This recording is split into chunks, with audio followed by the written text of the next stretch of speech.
The Senate Intelligence Committee detailed the Russian threat to America's election infrastructure, assessing the vulnerabilities of our voting system, our voting machines that we rely on to conduct free and fair elections. The report states that in 2016, cybersecurity for electoral infrastructure at the state and local level was sorely lacking.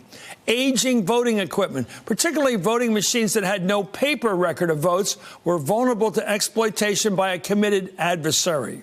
According to this report, the committee's investigation scrutinized the 21 states that authorities originally believed were targeted by Russia in 2016. The report suggests, however, that all 50 states, look at them there, were all likely targeted by the Russians.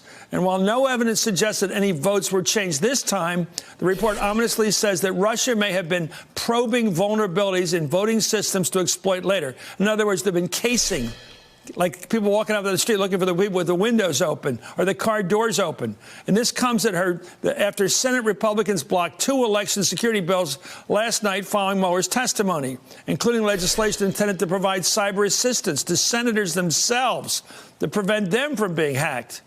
Was the Hill newspaper was first to report, the bill was blocked by a single Republican senator, Senator Cindy Hyde-Smith of Mississippi. She stopped all that effort to secure our electoral process. In fact, in a tweet, she said, Senate Democrats try to push partisan election bills without going through regular order right after the House hearings with Mueller. Coincidence? Nope. Just more political theater. That's what she said. I'm joined right now by Mika Ouyang, Vice President for the National Security Program at Third Way.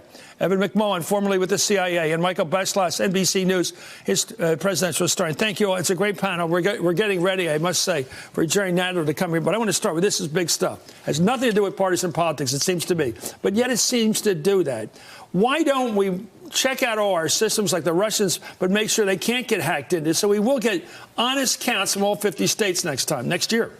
Well, you're right to point out that this shouldn't be a partisan issue. It should be anything but that. But, you know, the Republicans in the Senate, you have a senator today and yesterday saying, look, these bills to secure our elections, these bills, one of which would require political candidates to report offers of assistance from foreign entities, are partisan, essentially saying that that's in some way anti-Republican, simply, I think, because the president received such help and has said publicly recently that he won't report it. So he's sensitive. So he's sensitive. He's sensitive to if we try to clean up our acts so that we don't get destroyed politically. Well, in other words, Michael, I'm thinking about history here. Imagine we've had a bad situation in 2000 where Florida screwed the whole thing up because everybody's got a different counting system, sure, and you couldn't get a sort of a straight count. Of course.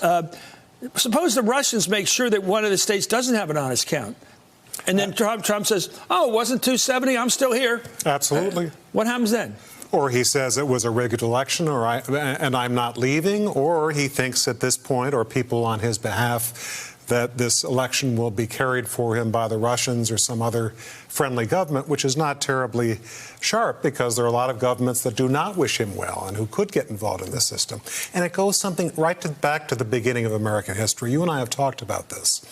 When this system began, the founders thought one of our biggest vulnerabilities was that foreign powers would try to manipulate elections to do their bidding. George Washington fired his Secretary of State, Edmund Randolph, because he thought he was an agent of the French trying to help the French take over our country. This is something we've been dealing with. We had that from the French backing the Jeffersonian Democrats, and we had the Hamiltonians in league with the Brits. Right. Then the Russians were on the side of the North during the Civil War, and the Brits were on the side of the South. Look, we've been through this mess. Right. Mika, this question is right in front of us right now. We got 50 states, 50 different ways of counting votes. They got the Chads. We've been through all that, the crazy stuff. Very few. We don't have a lot of states with paper trails. And this, if something gets screwed up, and what the special counsel told the whole world yesterday, they're doing it right now, the Russians, right now. That's right. What you have are a bunch of state election systems, very diverse. One of the advantages, actually, of the diversity of the system is that it's very hard to hack in a single spot because there are different kinds of election machines out there. And so it's possible that you couldn't get through to all of them at one time. But the challenge is our election is so close that only a few pivotal counties are going to make the difference and would be I enough to agree. throw it into By the way, I'm a chaos. political guy. I think it's going to be one hell of a close election next Right. time. That's right.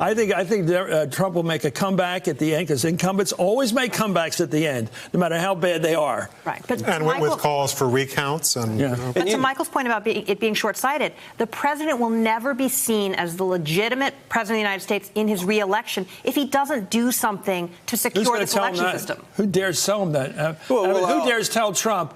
Honest elections are good for people who want to win because Right. then you really do win. Well, look, if you're Trump and you're deeply unpopular at the same time the economy is thriving by traditional measures, you may not care whether you're perceived by everyone as legitimate. You're trying to stay in power so that you don't face the consequences of losing office, which for someone like the president who does face legal challenge, he has real legal vulnerabilities if he's no longer in Ask office. Barry Bonds about asterisks.